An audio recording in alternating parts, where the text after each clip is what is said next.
gouvernement Emmanuel Macron et Premier ministre Attal choisi pour que capable commémorer l'abolition esclavage dans l'autre ville qui pas Paris. C'est pour la première fois ça fait. C'est une cérémonie très solennelle, côté que un pile monde participé. Parmi moment clé dans la cérémonie, ça a discours ambassadeur haïtien Jean-José Pierre Dahomey et ancien Premier ministre Jean-Marc Ayrault, pas de quitter pièce monde indifférent. Ancien Premier ministre, qui a dirigé Fondation pour la mémoire et de l'esclavage, remettait problème dette la France pour Haïti au premier plan. Que le défi haïtien aujourd'hui mérite non seulement une plus grande attention, mais également la mobilisation de moyens infiniment plus importants.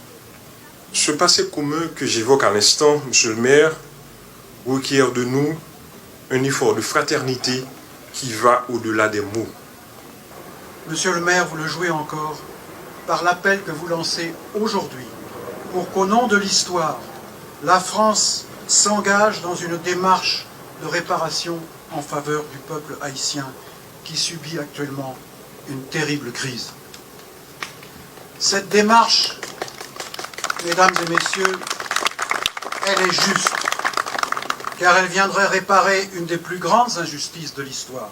Je veux parler de l'indemnité colossale qu'en 1825, la France de Charles X a forcé les anciens esclaves d'Haïti à payer à leurs anciens maîtres, et cela pendant des générations, jusque dans les années 1950.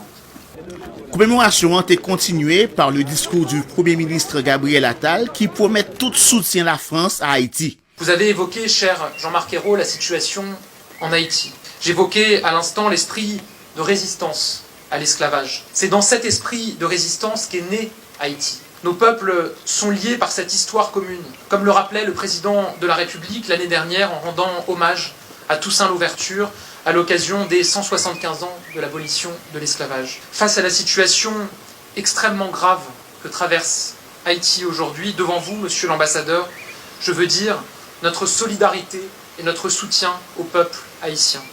Dans l'occasion de ça, le protocole là a dévoilé tout monument Clarisse, une femme noire sous île Haïti qui était nourrie blanc. Ça veut dire femme haïtienne ça pas de discrimination la Kaili.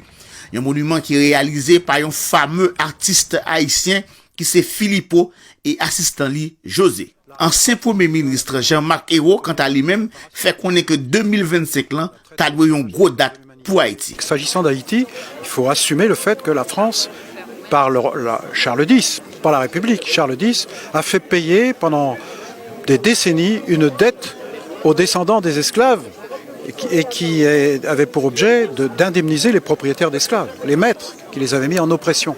C'est ce que la France a fait.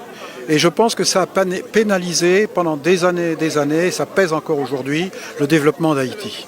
Et donc, il y a une reconnaissance morale qui doit être faite. Et quant aux modalités financières, économiques, ça doit faire partie d'un plan qui ne doit pas être seulement l'affaire de la France, qui doit être celui de la communauté internationale. Mais mon sentiment, c'est que la France doit profiter de 2025, le bicentenaire de l'ordonnance royale de Charles X, pour prendre l'initiative internationale d'un geste d'engagement et de fraternité.